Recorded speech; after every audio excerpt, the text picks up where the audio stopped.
ಸಾರಿಗೆ ನೌಕರರ ಹೋರಾಟ ನಿಲ್ತಾ ಇಲ್ಲ. ವೇತನ ಸೇರಿದಂತೆ ವಿವಿಧ ಬೇಡಿಕೆಗಳಿಗೆ ಆಗ್ರಹಿಸಿ ಹೋರಾಟ ನಡೆಸುತ್ತಿದ್ದಾರೆ.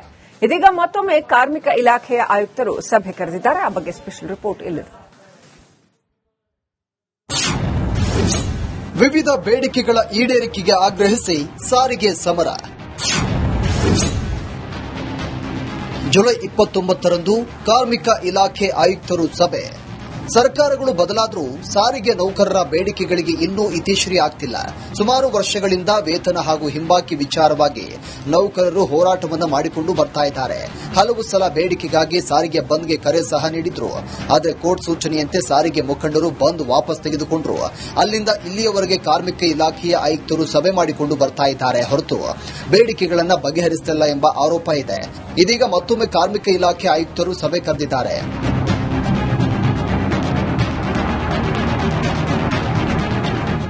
ಹೌದು, ಹಲವು ವರ್ಷಗಳಿಂದ ಸಾರಿಗೆ ನೌಕರರು 38 ಹಿಂಬಾಕಿ ಹಾಗೂ 2024ರ ಜನವರಿ 1ರಿಂದ ವೇತನ ಪರಿಷ್ಕರಣೆ ಮಾಡಿ ಅಂತ ಒತ್ತಾಯ ಮಾಡಿದ್ರು.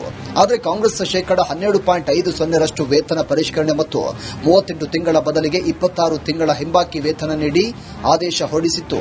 ಆದರೆ ಇದನ್ನು ಒಪ್ಪದ ಮುಖಂಡರು ಹೋರಾಟದ ಜೊತೆಗೆ ಮನವಿ ಮಾಡಿಕೊಂಡು ಬರ್ತಾ ಇದ್ರು. ಈ ಬಗ್ಗೆ ಹಲವು ಬಾರಿ ಕಾರ್ಮಿಕ ಇಲಾಖೆ ಆಯುಕ್ತರು ಸಭೆ ಮಾಡಿದ್ರು. ಯಾವುದೇ ಪ್ರಯೋಜನ ಆಗಿಲ್ಲ. ಇದೀಗ ಮತ್ತೊಮ್ಮೆ ಜುಲೈ 29ರಂದು ಕಾರ್ಮಿಕ ಇಲಾಖೆ ಆಯುಕ್ತರು ನೌಕರರ ಬೇಡಿಕೆ ವಿಚಾರವಾಗಿ ಸಾರಿಗೆ ಇಲಾಖೆಯ 4 ಎಂಡಿಗಳು ಹಾಗೂ ಸಾರಿಗೆ ಮುಖಂಡರು ಸಭೆ ನಡೆಸಲು ಮುಂದಾಗಿದ್ದಾರೆ. ನಿನ್ನೆ ಒಳ್ಳೆ ಸಭೆನೇ ಆಯ್ತು. ಸುಮಾರು 2 ಗಂಟೆ ಚರ್ಚೆ ಆಯ್ತು. ಆಮೇಲೆ ಚರ್ಚೆಯಾಗಿ ಕೊನೆಗೆ 29ಕ್ಕೆ ಮತ್ತೆ ಮುಂದೂಡಿದ್ದಾರೆ ಸಭೆನ. ಇದೇ ಮಂತ್ 29ಕ್ಕೆ ಮತ್ತೊಂದು ಅಂತ ಸಭೆ ಇದೆ ಮೇಡಮ್, ನಿಮ್ದು ಬೇಡಿಕೆ ವಿಚಾರವಾಗಿ. ನಾವು ಕೂಡ ಎಲ್ಲ ಮತ್ತೆ ನಮ್ಮ ಪರಿಷ್ಕೃತ ಬೇಡಿಕೆಗಳನ್ನ ಮತ್ತೆ ಹೇಳಿದ್ವಿ. ಮತ್ತೆ ಇವರು ಕಾರ್ಮಿಕ ಆಯುಕ್ತರು ಹೊಸಬ್ರಾಗಿರೋದ್ರಿಂದ ಅವರಿಗೆ ಎಲ್ಲ ವಿಚಾರಗಳನ್ನು ಮತ್ತೆ ವಿವರವಾಗಿ ಹೇಳಿದ್ವಿ. ಅವರಿಗೆ ಒಂದು ಪತ್ರವನ್ನು ಕೊಟ್ಟಿದ್ದೀವಿ. ಇನ್ನು ಕಳೆದ ವಾರ ಸಹ ಕಾರ್ಮಿಕ ಇಲಾಖೆಯ ಆಯುಕ್ತರು ಸಾರಿಗೆ ಮುಖಂಡರ ಹಾಗೂ ಸಾರಿಗೆ ಇಲಾಖೆ ಎಂಡಿಗಳ ಜೊತೆ ಸಭೆ ಮಾಡಿದ್ರು. ಸಭೆಯಲ್ಲಿ ಯಾವುದೇ ತೀರ್ಮಾನಕ್ಕೆ ಬಂದಿಲ್ಲ.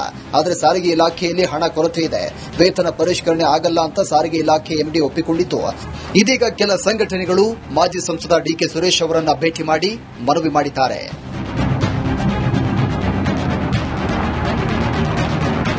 ಒಟ್ನಲ್ಲಿ ಜುಲೈ 29ರ ಸಭೆಗೂ ಮುನ್ನ ಕೆಎಸ್ಆರ್ಟಿಸಿ ಎಂಡಿ ಸಾರಿಗೆ ಮುಖಂಡರ ಜೊತೆ ಸಭೆ ಮಾಡಲು ಮುಂದಾಗಿದ್ದು, ಈ ಬಾರಿಯಾದರೂ ಬೇಡಿಕೆಗಳಿಗೆ ಫುಲ್ ಸ್ಟಾಪ್ ಬೀಳುತ್ತಾ ಇಲ್ವಾ ಅನ್ನೋದನ್ನ ಕಾದು ನೋಡಬೇಕಾಗಿದೆ.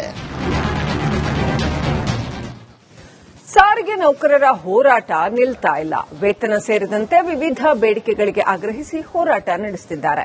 ಇದೀಗ ಮತ್ತೊಮ್ಮೆ ಕಾರ್ಮಿಕ ಇಲಾಖೆಯ ಆಯುಕ್ತರು ಸಭೆ ಕರೆದಿದ್ದಾರೆ. ಆ ಬಗ್ಗೆ ಸ್ಪೆಷಲ್ ರಿಪೋರ್ಟ್ ಇಲ್ಲಿದೆ. ವಿವಿಧ ಬೇಡಿಕೆಗಳ ಈಡೇರಿಕೆಗೆ ಆಗ್ರಹಿಸಿ ಸಾರಿಗೆ ಸಮರ. ಜುಲೈ 29ರಂದು ಕಾರ್ಮಿಕ ಇಲಾಖೆ ಆಯುಕ್ತರು ಸಭೆ. ಸರ್ಕಾರಗಳು ಬದಲಾದರೂ ಸಾರಿಗೆ ನೌಕರರ ಬೇಡಿಕೆಗಳಿಗೆ ಇನ್ನೂ ಇತಿಶ್ರೀ ಆಗ್ತಿಲ್ಲ. ಸುಮಾರು ವರ್ಷಗಳಿಂದ ವೇತನ ಹಾಗೂ ಹಿಂಬಾಕಿ ವಿಚಾರವಾಗಿ ನೌಕರರು ಹೋರಾಟವನ್ನು ಮಾಡಿಕೊಂಡು ಬರ್ತಾ ಇದ್ದಾರೆ. ಹಲವು ಸಲ ಬೇಡಿಕೆಗಾಗಿ ಸಾರಿಗೆ ಬಂದ್ಗೆ ಕರೆ ಸಹ ನೀಡಿದ್ರು. ಆದರೆ ಕೋರ್ಟ್ ಸೂಚನೆಯಂತೆ ಸಾರಿಗೆ ಮುಖಂಡರು ಬಂದ್ ವಾಪಸ್ ತೆಗೆದುಕೊಂಡ್ರು.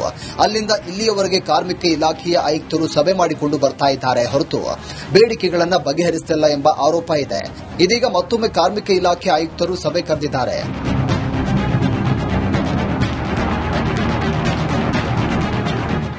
ಹೌದು, ಹಲವು ವರ್ಷಗಳಿಂದ ಸಾರಿಗೆ ನೌಕರರು 38 ಹಿಂಬಾಕಿ ಹಾಗೂ 2024ರ ಜನವರಿ 1ರಿಂದ ವೇತನ ಪರಿಷ್ಕರಣೆ ಮಾಡಿ ಅಂತ ಒತ್ತಾಯ ಮಾಡಿದ್ರು.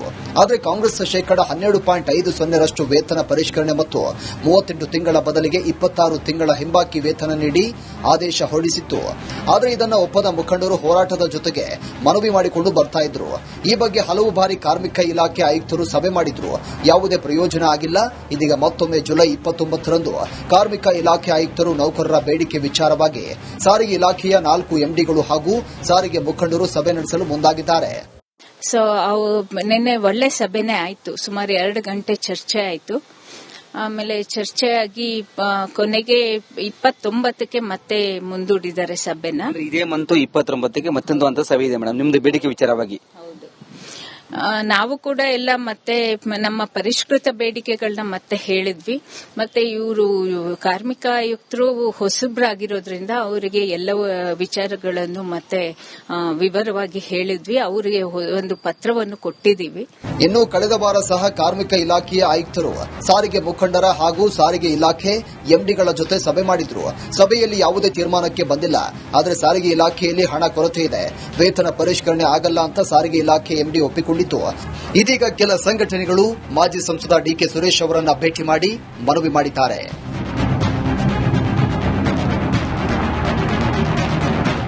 ಒಟ್ನಲ್ಲಿ ಜುಲೈ 29ರ ಸಭೆಗೂ ಮುನ್ನ ಕೆಎಸ್ಆರ್ಟಿಸಿ ಎಂಡಿ ಸಾರಿಗೆ ಮುಖಂಡರ ಜೊತೆ ಸಭೆ ಮಾಡಲು ಮುಂದಾಗಿದ್ದು, ಈ ಬಾರಿಯಾದರೂ ಬೇಡಿಕೆಗಳಿಗೆ ಫುಲ್ ಸ್ಟಾಪ್ ಬೀಳುತ್ತಾ ಇಲ್ವಾ ಅನ್ನೋದನ್ನ ಕಾದು ನೋಡಬೇಕಾಗಿದೆ.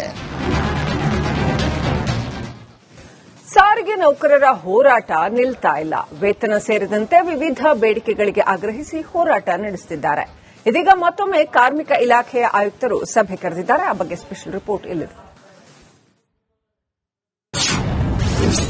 ವಿವಿಧ ಬೇಡಿಕೆಗಳ ಈಡೇರಿಕೆಗೆ ಆಗ್ರಹಿಸಿ ಸಾರಿಗೆ ಸಮರ. ಜುಲೈ 29ರಂದು ಕಾರ್ಮಿಕ ಇಲಾಖೆ ಆಯುಕ್ತರು ಸಭೆ. ಸರ್ಕಾರಗಳು ಬದಲಾದರೂ ಸಾರಿಗೆ ನೌಕರರ ಬೇಡಿಕೆಗಳಿಗೆ ಇನ್ನೂ ಇತಿಶ್ರೀ ಆಗ್ತಿಲ್ಲ. ಸುಮಾರು ವರ್ಷಗಳಿಂದ ವೇತನ ಹಾಗೂ ಹಿಂಬಾಕಿ ವಿಚಾರವಾಗಿ ನೌಕರರು ಹೋರಾಟವನ್ನು ಮಾಡಿಕೊಂಡು ಬರ್ತಾ ಇದ್ದಾರೆ. ಹಲವು ಸಲ ಬೇಡಿಕೆಗಾಗಿ ಸಾರಿಗೆ ಬಂದ್ಗೆ ಕರೆ ಸಹ ನೀಡಿದ್ರು. ಆದರೆ ಕೋರ್ಟ್ ಸೂಚನೆಯಂತೆ ಸಾರಿಗೆ ಮುಖಂಡರು ಬಂದ್ ವಾಪಸ್ ತೆಗೆದುಕೊಂಡ್ರು.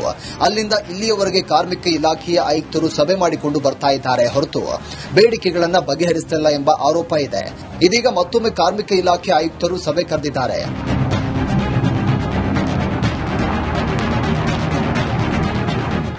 ಹೌದು, ಹಲವು ವರ್ಷಗಳಿಂದ ಸಾರಿಗೆ ನೌಕರರು 38 ಹಿಂಬಾಕಿ ಹಾಗೂ 2024ರ ಜನವರಿ 1ರಿಂದ ವೇತನ ಪರಿಷ್ಕರಣೆ ಮಾಡಿ ಅಂತ ಒತ್ತಾಯ ಮಾಡಿದ್ರು.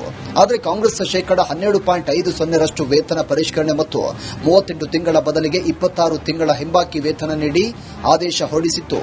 ಆದರೆ ಇದನ್ನು ಒಪ್ಪದ ಮುಖಂಡರು ಹೋರಾಟದ ಜೊತೆಗೆ ಮನವಿ ಮಾಡಿಕೊಂಡು ಬರ್ತಾ ಇದ್ರು. ಈ ಬಗ್ಗೆ ಹಲವು ಬಾರಿ ಕಾರ್ಮಿಕ ಇಲಾಖೆ ಆಯುಕ್ತರು ಸಭೆ ಮಾಡಿದ್ರು. ಯಾವುದೇ ಪ್ರಯೋಜನ ಆಗಿಲ್ಲ. ಇದೀಗ ಮತ್ತೊಮ್ಮೆ ಜುಲೈ 29ರಂದು ಕಾರ್ಮಿಕ ಇಲಾಖೆ ಆಯುಕ್ತರು ನೌಕರರ ಬೇಡಿಕೆ ವಿಚಾರವಾಗಿ ಸಾರಿಗೆ ಇಲಾಖೆಯ 4 ಎಂಡಿಗಳು ಹಾಗೂ ಸಾರಿಗೆ ಮುಖಂಡರು ಸಭೆ ನಡೆಸಲು ಮುಂದಾಗಿದ್ದಾರೆ. ಸೊ ನಿನ್ನೆ ಒಳ್ಳೆ ಸಭೆನೇ ಆಯ್ತು. ಸುಮಾರು 2 ಗಂಟೆ ಚರ್ಚೆ ಆಯ್ತು. ಆಮೇಲೆ ಚರ್ಚೆಯಾಗಿ ಕೊನೆಗೆ 29ಕ್ಕೆ ಮತ್ತೆ ಮುಂದೂಡಿದ್ದಾರೆ ಸಭೆನ. ಇದೇ ಮಂತ್ 29ಕ್ಕೆ ಮತ್ತೊಂದು ಅಂತ ಸಭೆ ಇದೆ ಮೇಡಮ್, ನಿಮ್ದು ಬೇಡಿಕೆ ವಿಚಾರವಾಗಿ. ಹೌದು, ನಾವು ಕೂಡ ಎಲ್ಲ ಮತ್ತೆ ನಮ್ಮ ಪರಿಷ್ಕೃತ ಬೇಡಿಕೆಗಳನ್ನ ಮತ್ತೆ ಹೇಳಿದ್ವಿ. ಮತ್ತೆ ಇವರು ಕಾರ್ಮಿಕ ಆಯುಕ್ತರು ಹೊಸಬ್ರಾಗಿರೋದ್ರಿಂದ ಅವರಿಗೆ ಎಲ್ಲ ವಿಚಾರಗಳನ್ನು ಮತ್ತೆ ವಿವರವಾಗಿ ಹೇಳಿದ್ವಿ. ಅವರಿಗೆ ಒಂದು ಪತ್ರವನ್ನು ಕೊಟ್ಟಿದ್ದೀವಿ. ಇನ್ನು ಕಳೆದ ವಾರ ಸಹ ಕಾರ್ಮಿಕ ಇಲಾಖೆಯ ಆಯುಕ್ತರು ಸಾರಿಗೆ ಮುಖಂಡರ ಹಾಗೂ ಸಾರಿಗೆ ಇಲಾಖೆ ಎಂಡಿಗಳ ಜೊತೆ ಸಭೆ ಮಾಡಿದ್ರು. ಸಭೆಯಲ್ಲಿ ಯಾವುದೇ ತೀರ್ಮಾನಕ್ಕೆ ಬಂದಿಲ್ಲ. ಆದರೆ ಸಾರಿಗೆ ಇಲಾಖೆಯಲ್ಲಿ ಹಣ ಕೊರತೆ ಇದೆ, ವೇತನ ಪರಿಷ್ಕರಣೆ ಆಗಲ್ಲ ಅಂತ ಸಾರಿಗೆ ಇಲಾಖೆ ಎಂಡಿ ಒಪ್ಪಿಕೊಂಡಿತ್ತು. ಇದೀಗ ಕೆಲ ಸಂಘಟನೆಗಳು ಮಾಜಿ ಸಂಸದ ಡಿಕೆ ಸುರೇಶ್ ಅವರನ್ನ ಭೇಟಿ ಮಾಡಿ ಮನವಿ ಮಾಡಿದ್ದಾರೆ.